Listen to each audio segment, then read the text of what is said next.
Good morning students, मैं अंजू दुआ स्वागत करती हूँ आप सबका आपके अपने यूट्यूब चैनल पर। आज की वीडियो में जो हम टॉपिक डिस्कस करने वाले हैं वो है क्लास 11th का topic GST, goods and service tax.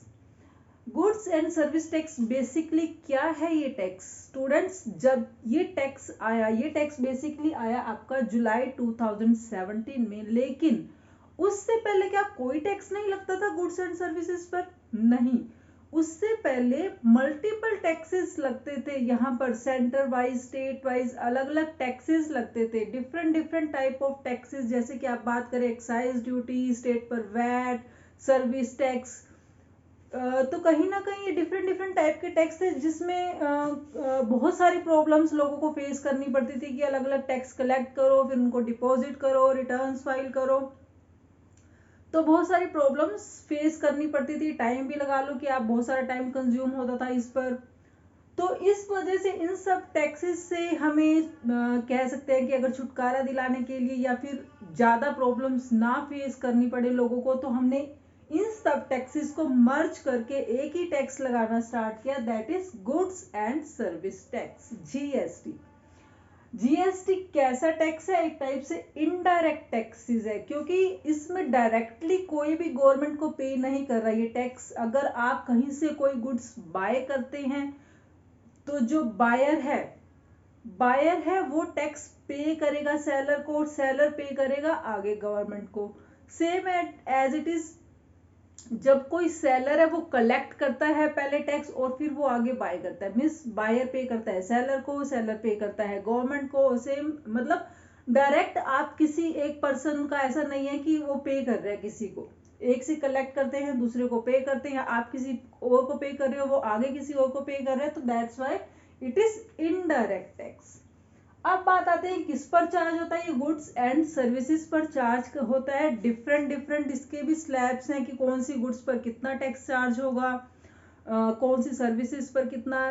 तो आप लगा सकते हैं कि 5% टू 18% तक मैक्सिमम जो हम बात करते हैं कि मोस्ट ऑफ द टाइम यही पर रेट अवेलेबल होते हैं। कुछ 1% और भी है इसकी, बट आपके कोर्स के अकॉर्डिंग आपको क्वेश्चन में गिवन होगा कि आपको क्या रेट चार्ज करनी है। तो आपको इस चीज पर थिंक नहीं करना है कि हमें क्या रेट लेनी है क्या रेट नहीं लेनी, वो आपको क्वेश्चन में गिवन होगा, क्योंकि आपके कोर्स के अकॉर्डिंग आपको इसका अकाउंटिंग ट्रीटमेंट पता होना चाहिए कि हम जीएसटी का अकाउंटिंग ट्रीटमेंट कैसे करते हैं।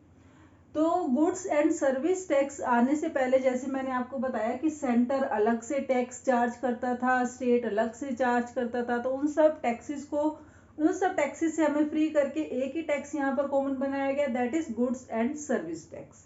अब हम देखते हैं कि गुड्स एंड सर्विस टैक्स को हम कैसे अप्लाई करते हैं, इसका एक्चुअली प्रोसेस क्या होता है वो हम देखते हैं।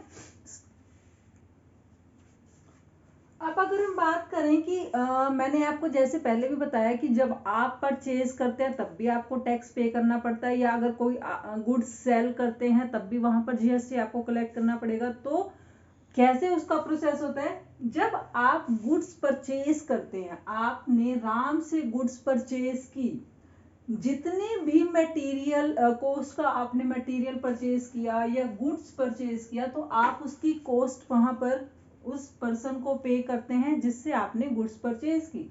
जैसे यहाँ पर मैंने एग्जांपल लिया है कि आपने गुड्स परचेज की शाम से, तो आप करते हैं entry purchases account debit to शाम।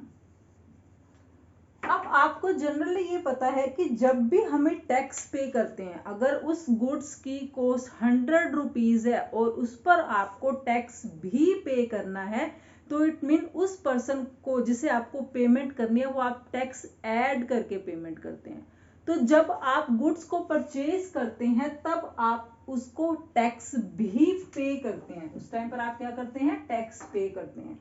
तो उसके अकॉर्डिंग जनरली हम ये थिंकिंग रखते हैं कि हमने अगर टैक्स पे किया है तो आपकी कॉस्ट इंक्रीज हो गई, मींस एक टाइप से टैक्स के ऐड होने की वजह से वो आपकी कॉस्ट या आपका एक्सपेंस क्या हो गया? इंक्रीज हो गया।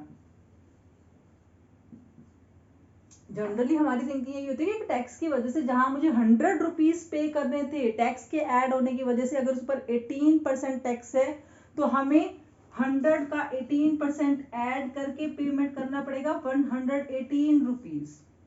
100 प्लस 18% टैक्स दैट इज 118। तो आप कहेंगे 18 रुपीज यहाँ पर आपका बर्डन इंक्रीज हो गया, मीन्स कॉस्ट इंक्रीज हो गई।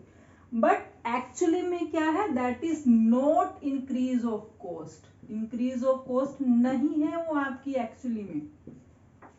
इसको हम बोलते हैं कि जब आप जीएसटी पे करते हैं दैट इज इनपुट जीएसटी। जब आप अपनी बुक्स में इस जीएसटी को रिकॉर्ड करेंगे, जब भी आप कोई गुड्स परचेज करते हैं उस पर आप जब टैक्स पे करते हैं तो उसे हम रिकॉर्ड करते हैं इनपुट जीएसटी। रीजन क्या है कि आपने जो टैक्स पे किया है वो आपके लिए कोई कॉस्ट नहीं है, कोई आपका एक्सपेंस इंक्रीज नहीं हो रहा, आपके लिए वो हो जाएगी आपकी एसेट। क्योंकि जो टैक्स, देखो हम जनरली अगर बिजनेस पर्पज से बात करते हैं, जो गुड्स आपने परचेज किए हैं, आपका बिजनेस है उस गुड्स को आगे सेल करना फर्दर, तो अगर आप यहाँ पर टैक्स पे कर रहे हैं तो जब उन गुड्स को सेल करेंगे तब वो आप टैक्स उनसे कलेक्ट भी करेंगे। तो यहाँ पर जो आपने यहाँ टैक्स पे किया इसी वजह से वो आपकी कॉस्ट इंक्रीज नहीं हुई, आपके लिए वो एसेट जनरेट हो गई है। क्यों? क्योंकि जो अभी एक्सपेंस आपने टैक्स के नाम पर पे किया है वो कल को आप अपने जो कस्टमर, आपके आगे कस्टमर है जिनको आप सेल करेंगे उनसे आप कलेक्ट भी करेंगे। That's why it is an asset for you, क्योंकि आपको उस टैक्स का कहीं ना कहीं रिवर्सल भी मिलेगा। आपकी वो टैक्स की कॉस्ट जो है आपने अभी बियर किया वो इन फ्यूचर आपको रिवर्स मिल जाएगी, आपको उसका बेनिफिट मिलेगा। एक टाइप से आप वो टैक्स वापस ले लेंगे जो आपने वो अमाउंट पे किया। वो कैसे करेंगे?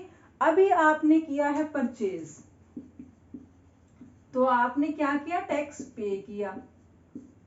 जब आप सेल करेंगे तब आप क्या करेंगे, कलेक्ट करेंगे टैक्स। तो आपने जो टैक्स पे किया वो अपने कस्टमर से कलेक्ट भी कर लिया, इसलिए वो आप पर कोई बर्डन नहीं है, आपके लिए क्या है, वो एक एसेट है। और इसे हम जो अपनी बुक में रिकॉर्ड करते हैं इनपुट जीएसटी के नाम से रिकॉर्ड करते हैं, क्योंकि आपको उसका इनपुट मिलेगा, जो अभी आपने टैक्स पे किया है उसका आपको इनपुट मिलेगा फ्यूचर में जब आप उन गुड्स को सेल करेंगे। तो ये हो गई eight the time of purchase of goods कि आप जो भी टैक्स पे करेंगे, जीएसटी पे करेंगे, वो इनपुट जीएसटी के नाम से पे करेंगे। वो डिपेंड करेगा आपका स्टेट वाइज है या सेंटर वाइज है, जिसे हम आगे भी डिस्कस करेंगे। और that is asset for you, आपकी कोई कॉस्ट इंक्रीज नहीं होती वहां पर। अब बात करते हैं कि जब आप गुड्स सेल करते हो तब जो जीएसटी आप कलेक्ट करते हो, क्या आपके लिए वो इनकम है? तो आपको अब इसका आंसर ऑब्वियसली क्लियर हो गया होगा कि वो आपके लिए कोई इनकम नहीं है। आपने जो एक्सपेंस किया उसका रिवर्सल होएगा, वो एक्चुअली में रिवर्सल होगा, मीन्स जो आप टैक्स कलेक्ट कर रहे हो वो आपको पे भी करना है इन फ्यूचर। यहाँ पर अगर आपने जो टैक्स पे किया था तो उसका बेनिफिट मिलना था फ्यूचर में, अब वो फ्यूचर में आप गुड सेल कर रहे हो तो जो टैक्स आप कलेक्ट करोगे आपके लिए इनकम नहीं है, वो टैक्स आपको अब गवर्नमेंट को डिपॉजिट कराना है। तो at the time of sale of goods जो भी आप कलेक्ट करते हो जीएसटी, उसे हम बुक करते हैं आउटपुट जीएसटी के नेम से, और वो आपके लिए नॉट एन इनकम, कोई इनकम नहीं है। दैट इज लायबिलिटी, बिकॉज आपने टैक्स जो चार्ज किया वो आपको पे करना है। अब आप कहेंगे कि हमने eight the time of purchase भी टैक्स पे किया, आप कह रहे थे कि आपको टैक्स पे करना है, आपको बेनिफिट मिलेगा, लेकिन जब हमने सेल पर कलेक्ट किया टैक्स तब भी आप कह रहे हैं कि आपकी लायबिलिटी आपको पे करना है। तो फिर डिफरेंस क्या हुआ दोनों में? तो स्टूडेंट्स इस पॉइंट को भी हम क्लियर करते हैं। एक्चुअली क्या होता है कि जो टैक्स आप यहां पर पे करते हैं, जिसे हम लिखते हैं कि इनपुट टैक्स, और जो आप कलेक्ट करते हैं that is output tax. Means ये आपने पे किया है और ये आपने कलेक्ट किया है। तो यहां पर बेसिकली हम क्या करते हैं, जितना एक्चुअली में आपने पे किया और जितना आपने एक्चुअली में कलेक्ट किया है उनका नेट डिफरेंस ही आप, अगर आपने आपका कलेक्शन जो कलेक्शन है that is more than paid, अगर आपका कलेक्शन ज्यादा है तो जो नेट डिफरेंस होगा आपको गवर्नमेंट को वही ही डिपॉजिट कराना होगा। अगर ऑलरेडी आपका कलेक्शन लेस है तो इट मीन्स आपको उस कलेक्शन को दोबारा से डिपॉजिट नहीं कराना। That's why we are saying कि ये आपकी एक एसेट है जो फ्यूचर में आपके टैक्स कलेक्शन से रिकवर हो जाएगा।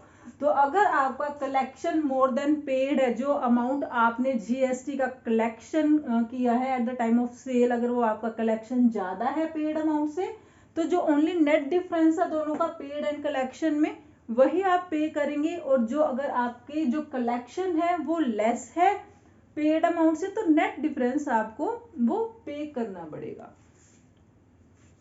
सॉरी, अगर आपका कलेक्शन कम है तो इट मीन्स जो आप ऑलरेडी पे कर चुके हैं उसका बेनिफिट आपको अभी भी मिलेगा, मीन्स फ्यूचर में उसको आप दोबारा से एडजस्ट कर सकते हैं।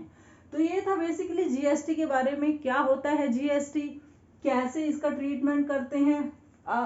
अभी की जो हम डिस्कशन करेंगे वो इतना ही डिस्कशन करेंगे। इसके नेक्स्ट वीडियो में जो हम डिस्कस करेंगे वो centre wise and state wise tax कैसे होता है, इसकी एंटिस प्रॉपर हम कैसे करते हैं, और फिर इसका हम टैक्स जो सेटअप भी, जैसे मैंने अभी आपको एक प्रोसेस बताया कि कलेक्शन एंड पेड का, इसका एक सेटअप करते हैं कि एक्चुअली नेट अमाउंट कैसे फाइंड आउट करेंगे, वो सब हम डिस्कस करेंगे नेक्स्ट वीडियो में। तब तक take care, bye bye, thank you.